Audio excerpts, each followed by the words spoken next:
ارے داڑھی رکھنے والے وہابیوں شرم کرو، ہندوؤں سے سیکھ لو۔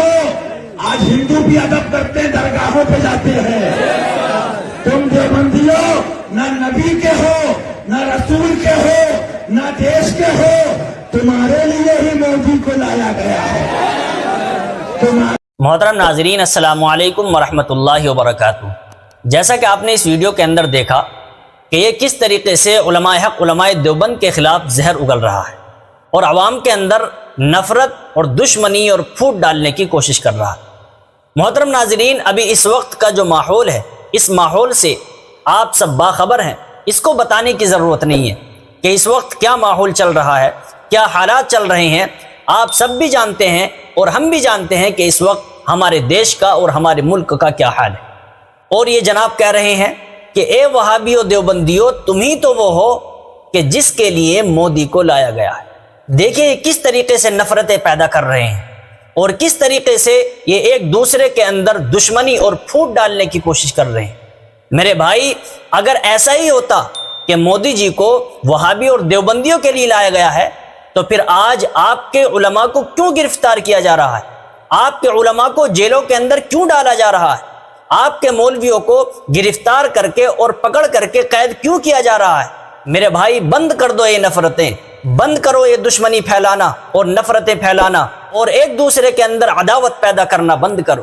آج ہمارا دشمن اگر کسی عالم کو گرفتار کرتا ہے تو وہ مسلک نہیں دیکھتا ہے، وہ یہ نہیں دیکھتا کہ یہ بریلوی ہے، وہ یہ نہیں دیکھتا کہ یہ دیوبندی ہے، وہ یہ نہیں دیکھتا کہ یہ اہل حدیث ہے، یہ غیر مقلد ہے، بلکہ وہ یہ دیکھتا ہے کہ کیا یہ اسلام کا ماننے والا ہے، کیا یہ کلمہ توحید لا الہ الا اللہ محمد الرسول اللہ پڑھنے والا ہے۔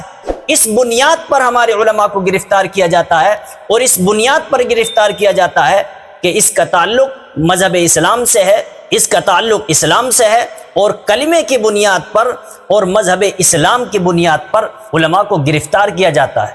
ماحول کو دیکھتے ہوئے میں ان کے بارے میں زیادہ کچھ نہ کہتے ہوئے صرف اتنا کہوں گا آپ لوگوں سے کہ ایسے لوگوں کا بائیکاٹ کرنا چاہیے۔ ایسے لوگوں کو بتانا چاہیے کہ آپ جو یہ باتیں بول رہے ہیں، آپ جو بیان بازی کر رہے ہیں، آپ جو یہ بات کہہ رہے ہیں، یہ آپ کی بات صحیح نہیں ہے، یہ آپ کی بات غلط ہے۔ یہ اس طریقے سے نفرت بھرے بیان اور اس طریقے سے دشمنی پر مبنی بیان یہ عوام کے سامنے پیش کرتے ہیں اور عوام کو بھڑکانے کی اور عوام کے اندر دشمنی اور نفرت پیدا کرنے کی کوشش کرتے ہیں۔ تو محترم ناظرین کرام، آپ کمنٹ باکس میں بتائیں کہ کیا ایسے لوگوں کو سننا چاہیے یا ایسے لوگوں کا بائیکاٹ کرنا چاہیے؟ آپ اپنی رائے کمنٹ باکس میں ضرور دیں اور اللہ تبارک و تعالیٰ سے دعا کریں کہ اللہ تبارک و تعالیٰ ہم سبھی کو الفت و محبت کے ساتھ رہنے کی توفیق نصیب فرمائے اور رسول اللہ صلی اللہ علیہ وسلم کے طریقے کے مطابق زندگی گزارنے کی توفیق نصیب فرمائے۔ آمین فقط والسلام۔